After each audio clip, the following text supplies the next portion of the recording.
beliau tantenya Mas Okan. Beliau ini punya sebidang tanah di Kota Semarang, di Jalan Rinjani, luasnya sekitar 1.200 meter persegi.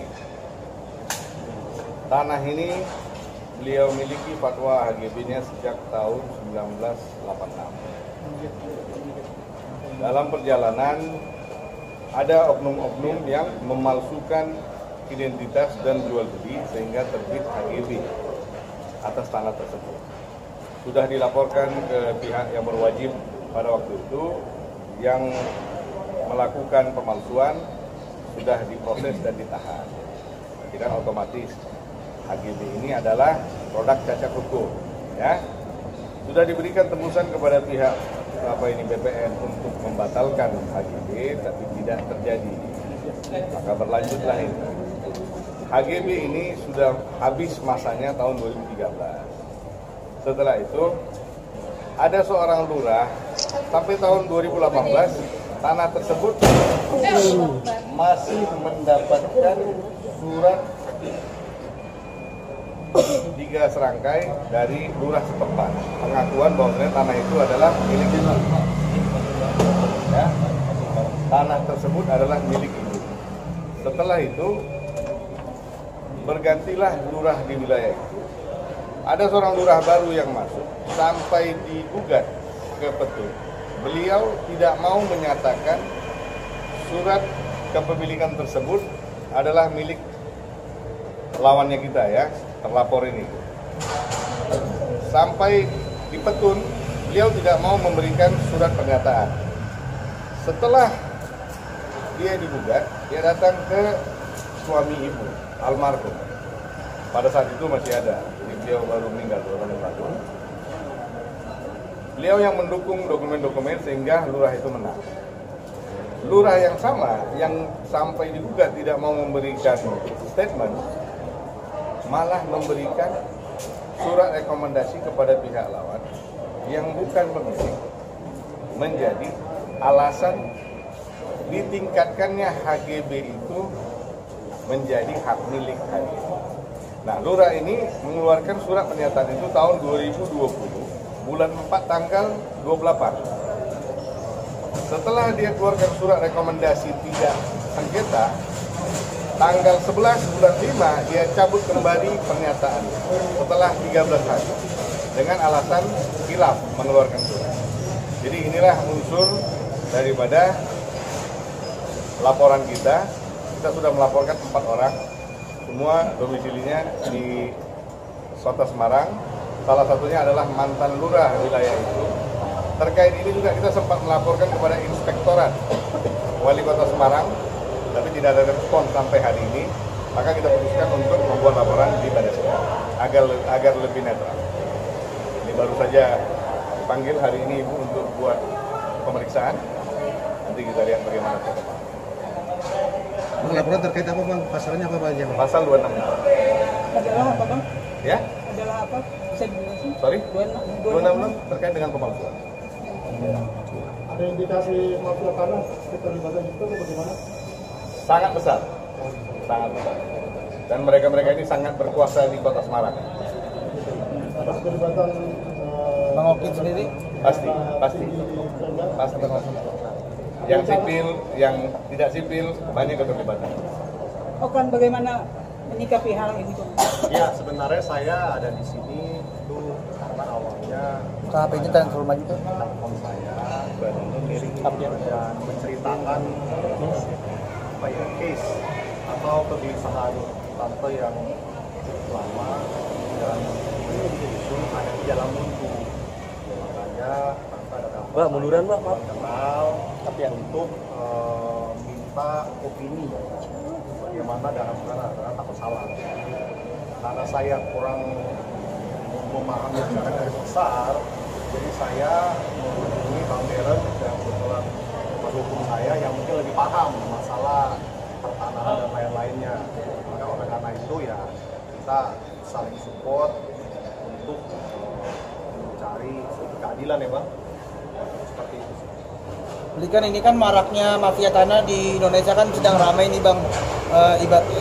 jadinya terkena juga nih salah satunya. Seperti apa Bang menanggapinya? Sekali lagi, Maraknya mafia tanah di harus Indonesia. diberantas. Bayangin, ibaratnya gini ya, ya betapa sakitnya ya, tanah milik seseorang tidak dapat dia miliki, malah menjadi milik dari orang lain ya. Dan didukung oleh oknum-oknum wilayah. Jadi nanti jangan kalian bilang mafia tanah itu lahir di kantor polisi, enggak. Paling banyak, ini gue ngomong aja ya, gamblang aja. Kalau ada yang nggak senang dengan statement saya, mau lanjut silakan. Mafia tanah itu paling banyak lahir di kantor desa dan kantor lurah. Setelah itu dia lahir di kantor pertanahan. Kantor polisi tidak ada mafia tanah yang lahir. Mafia dari mulai bawah inilah harus ditertibkan. Makanya ingat, saya buat laporan domisili kemarin, ya, jangan anggap sepele loh. Itu keterangan awal. Sama itu kata di desa ini karena di kota maka lurah. Ini keterangan awal yang mengakibatkan surat rekomendasi seorang lurah yang mengakibatkan HGB yang sudah mati, HGB yang terbit dengan dasar pemalsuan yang sudah dipidana, yang cacat hukum, malah bisa ditingkatkan menjadi sertifikat hak milik. Ini bayangin, ini di kota loh ya, di jantung kota Semarang, bukan di pedalaman yang nggak ada signal. Jadi kita harus ikut memberantas ini hal-hal begini. Bang, gimana mungkin Bang cara ngeberantasnya karena banyaknya mafia tanah di Indonesia? Ya pastinya dengan dukungan media, kedua dengan transparansi hukum, ketiga dengan ketegasan yang harus diambil oleh para penyidik-penyidik yang mengatasnamakan keadilan. Tapi klien Abang sendiri punya surat-surat Lengkap. itu maksudnya. Total kerugian berapa Bang? Total kerugian sekitar 30 miliar lebih. Tanahnya cuma berapa tadi sorry Bang? 1.191 meter. Ya, bayangin, ibu ini sudah berusia 85 tahun, masih mengejar keadilan untuk diri. Selama 40 tahun mereka berperkara untuk mempertahankan haknya, ujungnya kalah. Ya, jadi kalian mungkin sudah paham kenapa laporan ini tidak saya buat di Polda wilayah sana. Saya bawa ke Mabes Polri agar lebih netral, tanpa ada kepemihakan. Mungkin ada oknum-oknum Bang. Tergerak untuk membantu seoptimis apa sih bisa? Ya sebenarnya sekarang kan sudah zaman transparansi, sudah keterbukaan. Jadi selama kita memiliki data lengkap, selama komunikasi lancar, biasanya sih akan terungkap dengan sempurna. Ya mudah-mudahan dengan niat baik kami, kita bisa terbantukan ya. Tentunya prosesnya juga nggak akan pendek. Banyak waktu-waktu yang akan tersita. Dan selama ini juga sudah berproses dan dari pihak Mabes juga sangat membantu sekali. Mudah-mudahan lah bisa jadi terang gitu. Nilai tanahnya itu berapa? 30 miliar lebih. Ya pasti 30 miliar lebih. Karena tanahnya kan sekarang sertifikat hak miliknya sudah terbit atas nama mereka. Mereka belum berani menguasai fisik, tapi dinding dari tanah itu bangunan ibu. Jadi mereka sekarang cuma bangun spanduk, bikin spanduk, mau dijual. Seperti apa Tante menanggapi hal yang ditemani Mas Okan dan seperti apa menanggapi Mas Okan datang ke Mabes itu untuk menyelesaikan masalah?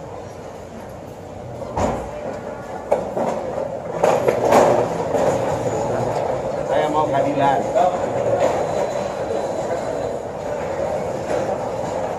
Nggak selesai.